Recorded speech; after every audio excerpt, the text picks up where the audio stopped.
1. War and Peace by Leo Tolstoy.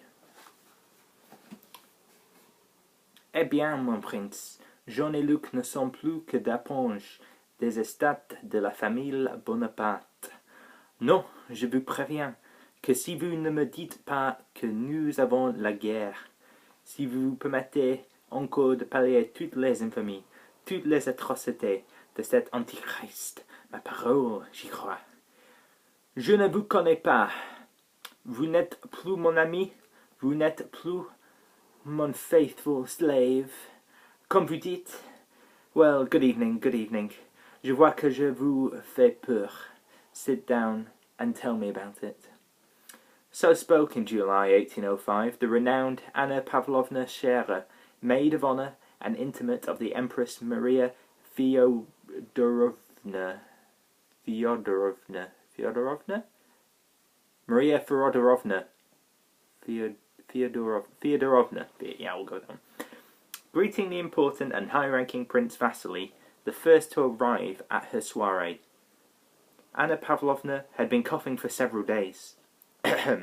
She had la grippe, as she put it. La grippe being a new word then, used only by rare people. Little notes had been sent out that morning with a red-liveried footman, and on all of them, without distinction, there was written, Si vous n'avez rien de mieux à faire, Monsieur le Comte, or Mon Prince, et si la perspective de passer la soirée chez une pauvre malade ne vous effraie pas trop, je serai charmé de vous voir chez moi entre 7 et 10 heures. Signed, Annette Scherer. Dieu, quelle virulente sottise, the entering prince replied, not ruffled in the least by such a reception. He was wearing an embroidered court uniform, stockings, shoes and stars, and had a bright expression on his flat face. He spoke that refined French in which our grandparents not only spoke, but thought, and with those quiet, patronising intonations which are proper to a significant man who has grown old in society and at court. He went over to Anna Pavlovna, kissed her hand, presenting her with his perfumed and shining bald pate. Pate? It's the top of his head, I think. And settled comfortably on the sofa. Avant tout, dites-moi, comment vous allez, cher ami?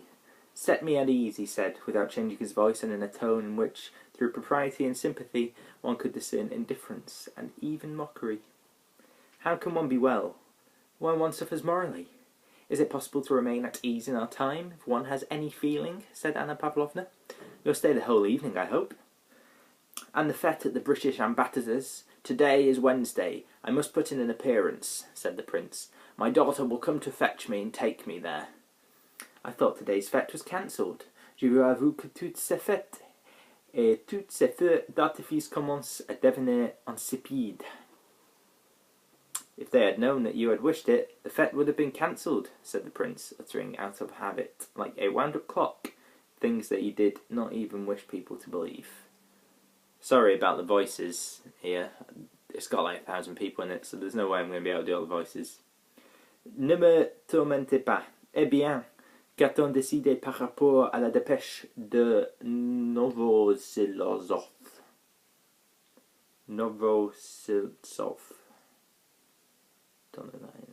Vous savez tout. What can I tell you, said the prince in a cold, bored tone. Qu'a-t-on décidé? On a décidé que Bonaparte a brûlé ses vaisseaux, et je crois que nous sommes en train de brûler les nôtres. Brûler ses vaisseaux. Burn his boats!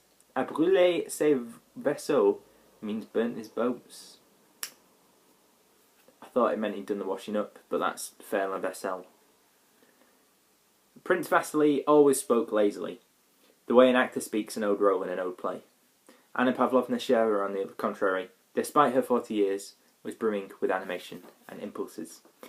Being an enthusiast had become her social position, and she sometimes became enthusiastic even when she had no wish to, so as not to deceive the expectations of people who knew her.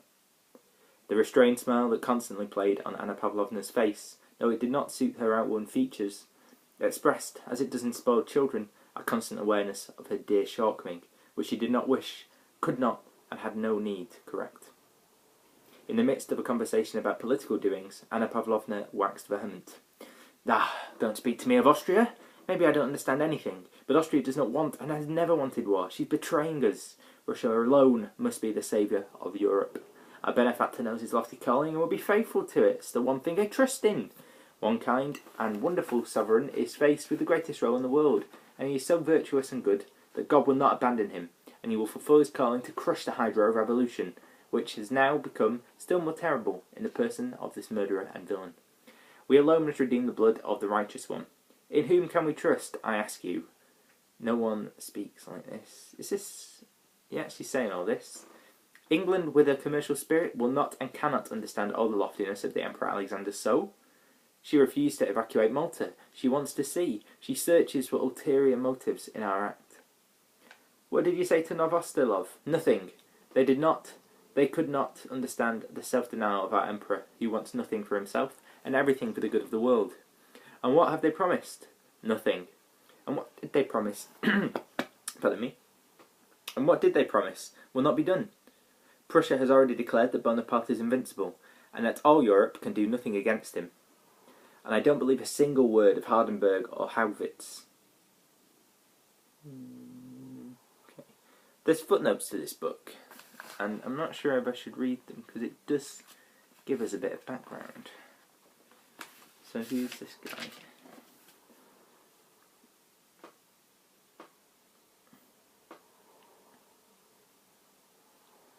So for Haugwitz, it says, Prussia delayed in joining the coalition against Napoleon, who was in the process of conquering the southern and western German principalities.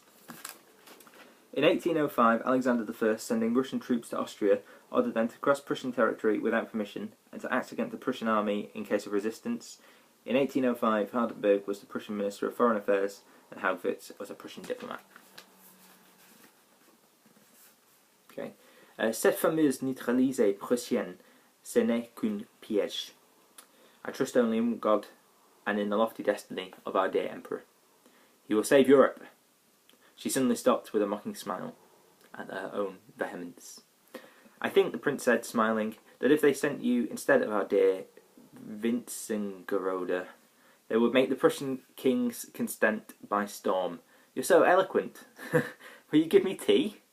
At once. Apropos, she added, calming down again, I'll have two very interesting men here tonight. So let's see. Le Vicomte de Montmartre, il est allié aux Montmorency par les Rohan. One of the best French families. He's one of the good émigrés, one of the real ones. And then l'Abbé Morio. Do you know that profound mind? He's been received by the sovereign. Do you know him? Ah, I'll be glad, said the prince. Tell me, he added, as if just recalling something, and with very special casualness, though what he asked about was the main purpose of his visit. Is it true that les impétis mères, so Dowager Empress, like in Downton Abbey, wants Baron Funk to be named first secretary in Vienna? C'est un pauvre sire, ce baron, à ce que paraît. Prince Vasily wanted his son to be appointed to this post, which, through the Empress Maria Fedorovna, had been solicited for the baron. Anna Pavlovna all but closed her eyes as a sign that neither she nor anyone else could judge of the Empress's good pleasure or liking.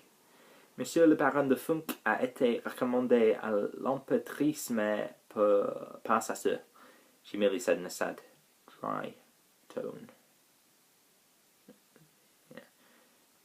The moment Anna Pavlovna mentioned the Empress, her face suddenly presented a profound and sincere expression of devotion.